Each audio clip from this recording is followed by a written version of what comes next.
listening to Super Bloom Coach, the podcast for life coaches ready to 10x their business. I'm your host, Moriah Riona, an award-winning luxury brand designer and certified life coach. And today I am joined by my good friend and fellow life coach school certified coach, Jennifer Lynn. Can you tell the listeners a little bit about yourself and especially how you got into coaching and what your specialty is? I got into life coaching because I actually hired a life coach to help with weight loss initially and kind of went through a evolution through multiple life coaches and ended up with our mentor, Brooke Castillo. And the changes that I was able to make in my life with the self-coaching model and all of that were just so significant. I was just like, I have to turn around and do this with other women. Right now, my specialty is working with working moms that feel stuck and giving them the tools they need to start gaining momentum towards a bigger, more fuller life. So today we are talking about your own framework. I love this so much, but we're talking about how to be your authentic self as a life coach. And you have a framework that is called SELF, and we're going to break that all down today. So let's just jump right in. An acronym, SELF. You actually have two frameworks, and they both fit under the SELF model, which I think is genius. You have if you're living inauthentically and if you're living authentically. So today we're going to talk about what it means to follow the SELF model, living authentically. So first is S, and you say that that's for speaking the truth. Can you tell us more about that? Yeah, absolutely. It's just kind of a step in the framework as a step towards being able to evolve into your more authentic self. And so speaking your truth is that we're going to stop sugarcoating. So we're going to stop trying to talk to people in a way that is to make them comfortable, which you and I both know we are not making anyone feel any way. And so when we do that, we're just changing who we are to adapt to that person or situation. And for me, I spent a lot of time doing that and being inauthentic and kind of showing up as who I thought they wanted to be, speaking the way I thought they wanted me to speak, and sometimes even not speaking. So the first small step would be to speak your truth. And that just really means that in any situation, show up as you. Say it how you would say it from your authentic self and not so much just how you think they want to hear it. It gives you the ability to also say things like no. And saying no is complete freedom. Like, I want everyone who is listening to maybe just go out, and you don't have to say no to everybody. Just say no to one thing that's easy today. Like, I love it when my kids come up to me and I'm literally eating and they're like, "Can I have dinner?" And you can be kind, be like, "No, I will make you some dinner after I eat." So things like that. So saying no, complete freedom. And here's what I really want you guys to hear. Saying yes to what you really want is self-care. We cannot be our authentic selves without taking care of ourselves. And so speak your truth, say some no's, say some yeses to you, and also just don't try to pretend to be everything for everybody. A little background, Jen and I became life coach certified together at Practicum with Brooke Castillo in Miami in April, and it was so magical. That's how we met. So I do remember being there and talking about people pleasing, and her classic line is, "What are people pleasers?" And we're all like, "They're liars." But it's true, right? Like, people pleasers are like, why do you think, and I think, it's so interesting that you are a coach for moms. And I think moms are the biggest people pleasers. Like, we really struggle with that. Why do you think that is? I just think that there's a lot of like societal and cultural expectations.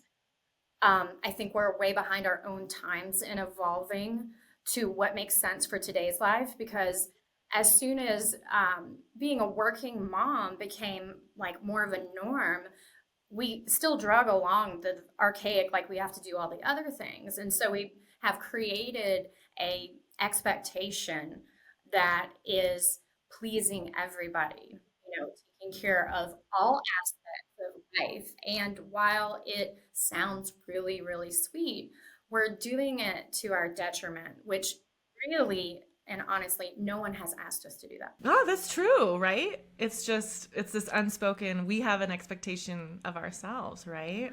And we Yeah. wrap it up in something really pretty, like I'm doing this for my kid. Mm-hmm. But if Almost you're like a running your, martyr. oh my Like, gosh, yeah, yes, yeah. yes. And Interesting. so, yeah, you put a little nice pretty bow on it and say, yeah, I'm doing this for my kids. But if you're depleting yourself, you are taking from their beautiful, wonderful, wild, and lovely mother. Yeah, and it's interesting because you said something really fascinating. We have this nurturing, like we feel this need to care for others. But I think along the way, we decided that caring for them was making sure that they felt happy. That's not the same thing. Like, caring for a child does not mean they have to be happy 100% of the time. We learn in the life coach school that, like, it's 50-50, right? 50% good, 50% bad. We don't have to make our children or anyone in our lives happy. We don't have to control their feelings. It's interesting to think about people pleasing because we really are manipulating the other person, right? 100%. Yeah. 100%. And have you ever noticed how you'll be, and I notice this with my clients during my workshops, like how many of you are people pleasers? And they're like, oh yeah. And you're like, how many of you are liars? I love that. They're like, I'm not No lying, I'm one's a good raising their person. hand for liars. Yeah, yeah. But That's so really, funny. and you Yes. cannot be authentic while you're people pleasing. It's the exact No, opposite. it is the opposite. You're lying. You're actually like it's like you said, it's so interesting because you think you're doing it like out of the goodness of your heart, but you're actually manipulating the other person so that their reaction doesn't make you feel bad. Like that's so crazy, right? Going back a step and we're talking about living authentically. Why do you think it matters that we live authentically? At this point in my journey, I think one of the things that matters is that, like we were saying, like, I don't think you can be authentic while you're people pleasing. So, I mean, the first step to, and why it really matters to take the first step towards authenticity is because you're killing yourself, your dreams, you're gutting yourself in the name of, I don't know what. There's no, I did it for, 40 years of my life. There's no reward, there's no trophy.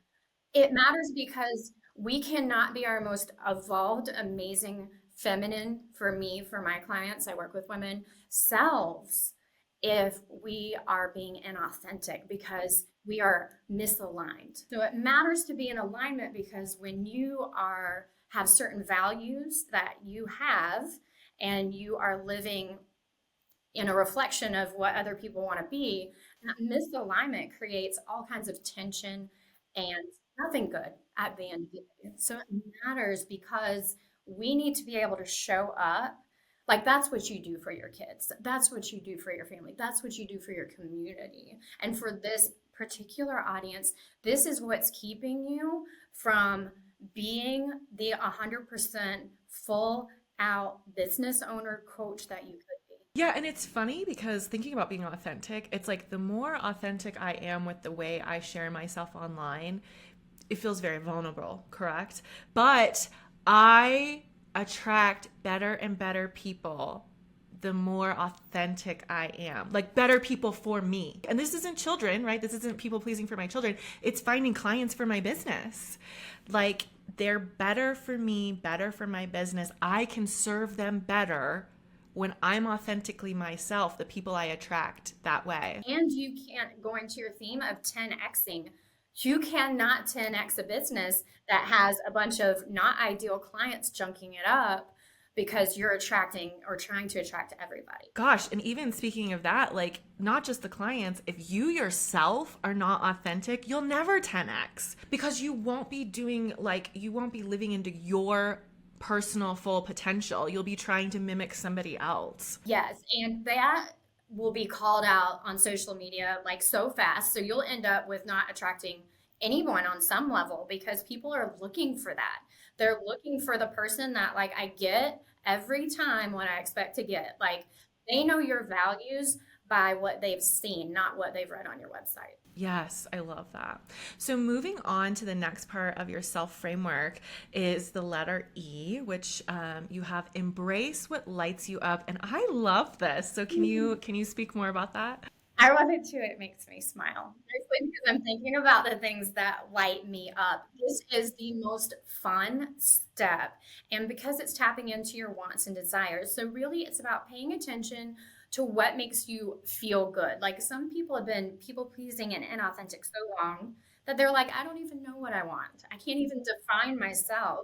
So you just go out and start trying things. And just like our beloved mentor, one of the first things I tried was pickleball. And so you can go back to things you liked as a kid if you're not getting any ideas, things you've seen, things maybe your friends do that you haven't tried. Just go out and try it. I became obsessed with pickleball for about a year. I haven't played it in a long time. It didn't light me up after the first year, so I kind of went on and tried other things. I really love like hip hop dance, and I have been weightlifting now for 2 years. Like you can tap into who you are by going out and trying those things because those want and desires, those are like little guideposts to where you want to go, even if it feels silly. And I know we're sitting here and we're talking about like luxury and 10xing your business, and yes, let's go. But like again, to be your most authentic self, you're just gonna have to put some feelers out there and try some stuff and see what sticks. And so it can be really, really fun. Wow, it's so funny that you mentioned this because I was a dance major in college and I didn't graduate with a degree. I went on scholarship for a year and then they cut the program. And so I was lost, didn't know what to do with my life. And I had danced my whole life and I loved dance, but like just having the rug pulled out from under me like that. And, I had the realization, like, if I can't pay to go to school to do this, how am I ever going to make a living doing this? Like that was my whole thought process. So I just never danced again. I just turned 40 this year. I signed my 2-year-old up for dance classes. She had to be 2 to get into the classes at our little local studio. And they have a really robust adult program, and I signed myself up for 4 adult classes. I really thought that chapter of my life had closed, right? Because I hadn't danced in 20 years. And like being back in the studio, like my body's not the same. Like that's what lights me up. And I had this idea for the longest time that like I was too old. I'm a mom now. I can't do this. And it's like having these 2 nights a week where I leave the kids behind and I get to go just dance and be a dancer again is so magical. It's been so good for me. And I think so many moms are like, I can't do this. I don't have time for this. Like, we'll sign the daughter up for dance classes, but we won't spend the money on ourselves. And like, I have to leave during dinner time, and my husband's great and he does dinner and he puts the kids to bed on those nights. And it's like, my 2-year-old is pretty upset when I leave every time, but I'm doing it for myself, and it's what lights me up. And I think that so many moms have so much guilt around that. Don't make the time for themselves. Don't spend the money on themselves. And I think to be good moms, we have to take care of ourselves first. You do. And that's not really taught or well advertised. No. Hey, Super Bloom coaches, let's take a quick break. This episode is sponsored by my exclusive Luxury Brand Leader program. If you're serious about elevating your coaching business, then you have to check this out. Luxury Brand Leader is your chance to work with me one-on-one to totally transform your brand and realign your business for exponential growth. This is the only logo and website design program designed exclusively for coaches that builds your luxury brand and sets you up as the go-to leader you were born to be. Imagine a complete 360-degree luxury brand transformation done in just 90 days. You'll get personalized coaching, cutting-edge strategies, and the exact steps you need to become an unstoppable force in your industry. When you become a luxury brand leader, you can finally start to attract clients who daydream about working with you, and they're willing to pay the big bucks to make it happen. Imagine being able to unapologetically raise your rates, magnetize high-paying clients, create a captivating personal brand, and showcase your high-value expertise. Are you ready for a branding experience that will revolutionize how you show up in your business? Apply to become a luxury brand leader today at MoriahRiona.com. Remember, spots are limited and they fill up fast. Don't miss out on this incredible opportunity to transform your business. Apply now. Let's go into the next one, Elle. of self, you said let go of shoulds. One of my things is I'm very big on language and what we say out loud. And so a lot of times while we're inauthentically going through our lives, we have so many shoulds in our heads. I should be doing better. I should be further along. I should be spending more time with my kids. I should not be taking a dance class in the middle of dinner. I should be home with my family. All of those things. And so you're absolutely right. That just opens the door to guilt and shame and judgment and comparison and nothing good. We're not inviting in anything good with that. And when you say it out loud, as we know, you are hearing it back and you're reinforcing. And they're like, and your brain's just going to repeat that to you tomorrow. You repeat most of your thoughts the next day. So it's going to be like, yeah, you should do this and you should do that. And it turns into just something toxic. Like, I should be a better mom. I should be, not spending this money on myself. If we can move away from the shoulds, that gives you that baby step towards letting ideas like that in. Like, I could take the adult dance class. I could do that, and I'm doing the best I can right now. And this is me. And this is what my family and all my stuff looks like, and not what I should be doing. You can replace it quite easily. Just every time you think that should, just I want to do this. And really, I know that's hard when it's like, I should be doing the laundry. And you're like, I want to do the laundry. I get to do the laundry, just anything that turns it just a little bit. And just the things you don't really want to do like that, just own them. That's the kind of a side note. But yeah, like, again, you're opening the door to just a lot of emotions that we don't need any more of as moms. The story we tell about our lives is our life.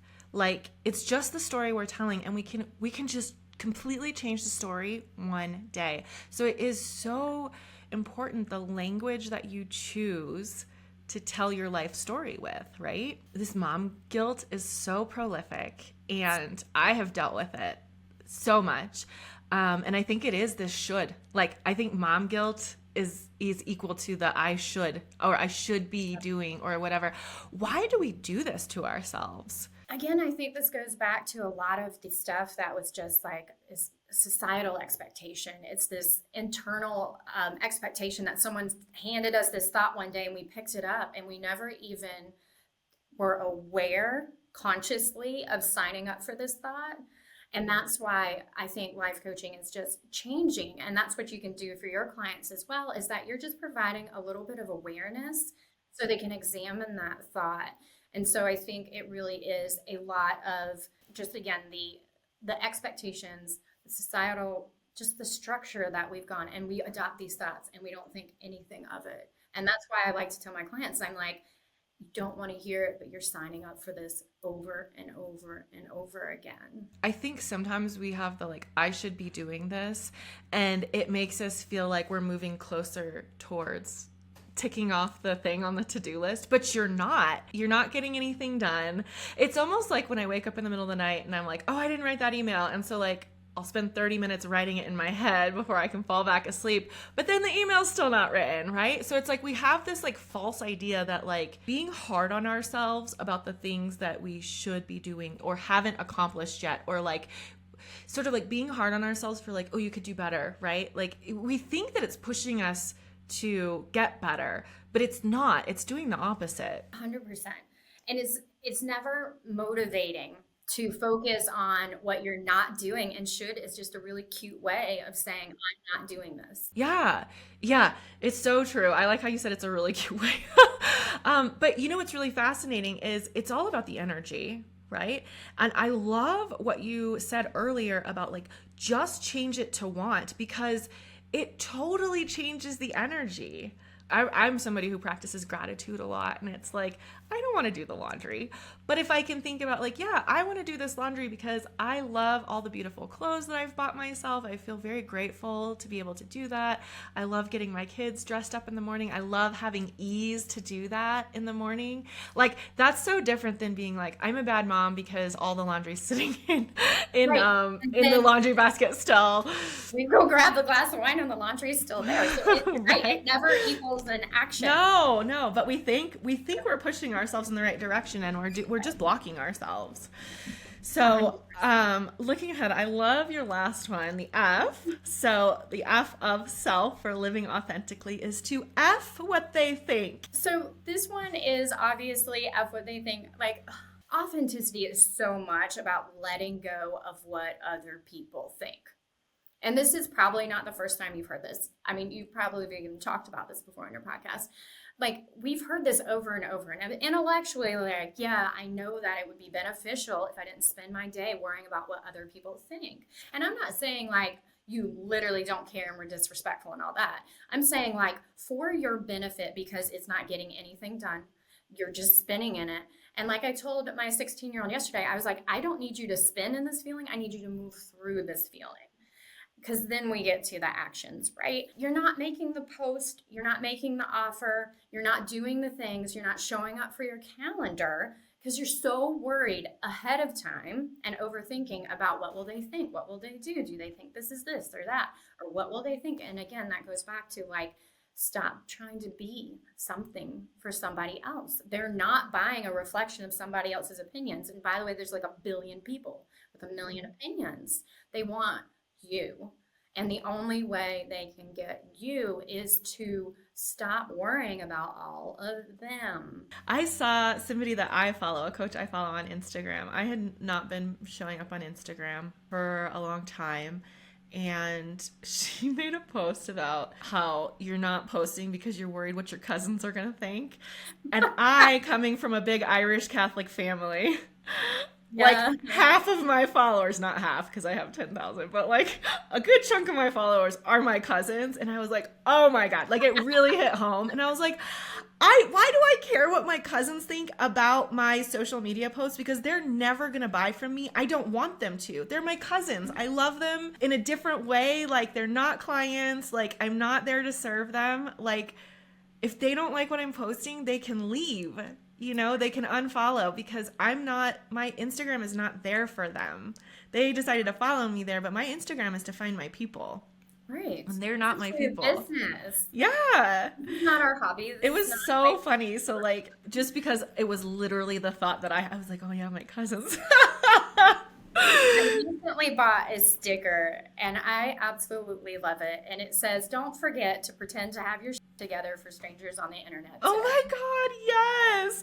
We all do that. And while we're busy guessing at what our not ideal client will think about our post, our people are out there needing what desperately looking for us to be authentic because they're struggling with what we've already struggled with and figured out. And we're worried about what our cousin or our great aunt is going to think. And it's like, they're never going to buy from you. And in fact, you don't want them to. No. And it's not authentic. One of the concepts in self is also compartmentalizing.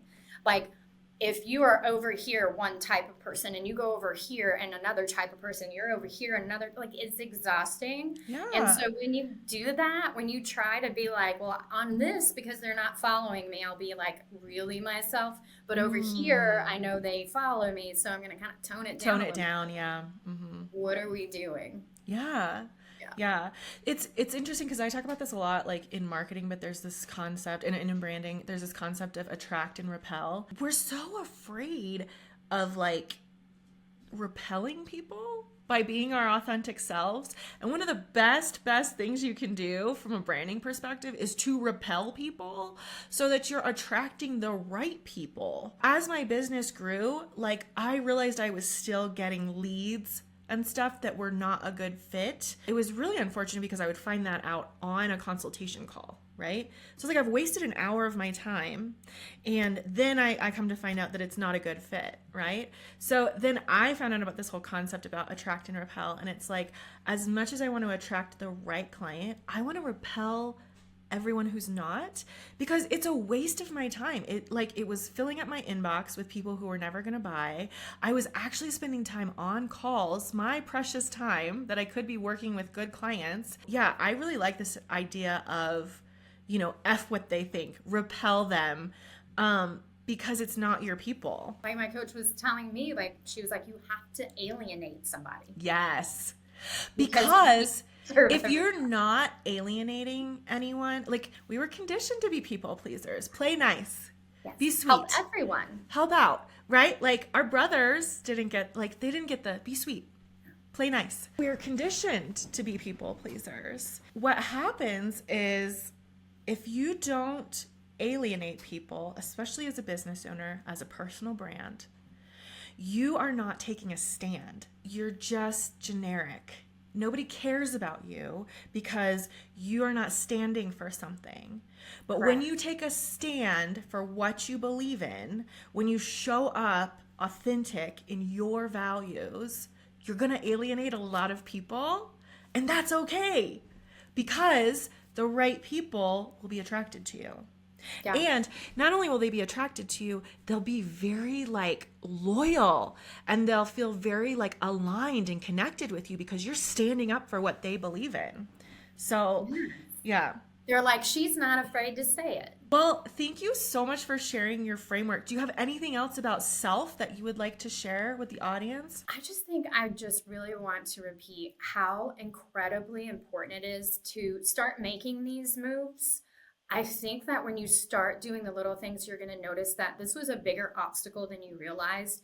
And sometimes it takes, layers of like unlayering the BS to like really get to your authentic self, but start taking those steps now because we have one wild and beautiful, wonderful life. And, if I can encourage you to do anything, it would be like, say no. Again, say no. Be free of that and start taking care of yourself by like really tapping into those wants and desires. I love that. That's so beautiful, Jen. Well, thank you so much for coming on. This was so great. I'm sure there's a lot of listeners that are like, yeah, I'm a people pleaser. And then I bet there's people who listened and they're like, I didn't know I was doing that, So like, I think this will be really helpful for so many people. I think people are going to want to know like where they can check you out, learn more about your business. So can you tell our listeners like where they can connect with you online? Yeah, absolutely. My primary platforms are TikTok and IG. So we have at Coach Jennifer Lynn on TikTok. On IG, I am at Jennifer Lynn Coach. Check out the links there because I am always doing a workshop. I do one every month and it's on this exact type of stuff. People pleasing, authenticity, getting yourself off the back burner. Come and join us, talk to me live, be able to make it for you. That's awesome. What a great resource. Well, thank you, Jen. I love you, and thank you so much for coming on. I love you too. Thank you, my beautiful friend. Thanks for listening to this episode of Super Bloom Coach, the podcast for life coaches ready to 10x their business. If you enjoyed today's episode, I know you'll love my free course, 5-Figure Clients, the secret to attracting high-ticket coaching clients. Inside, I'll show you how I went from attracting bargain hunter clients to exclusively booking clients at a 5-figure price point. If you're ready to start working with clients who understand the tremendous value you bring to the table and to stop working with clients who don't, then this course is for you. Over 4 days, you'll learn why offering a high-ticket service is better for you and your client, how to craft your irresistible high-ticket offer that practically sells itself, and the 2 things you need to convey in order to sell high-ticket services. Also, how to position yourself as a luxury brand leader so you can charge a premium for your top-notch services. Sign up now at mariahriona.com/free-course and start attracting those high-ticket clients today. Don't miss out on this valuable opportunity to elevate your coaching business. Get instant access to your first lesson. And before you go, make sure to subscribe to Super Bloom Coach so you never miss an episode. We've got some incredible content lined up to help you 10x your coaching business and achieve your dreams. If you found value in today's episode, can you do me a quick favor and leave a review? Your feedback helps me reach more coaches like you who are ready to elevate their business. Thanks so much for listening. I'll see you next time.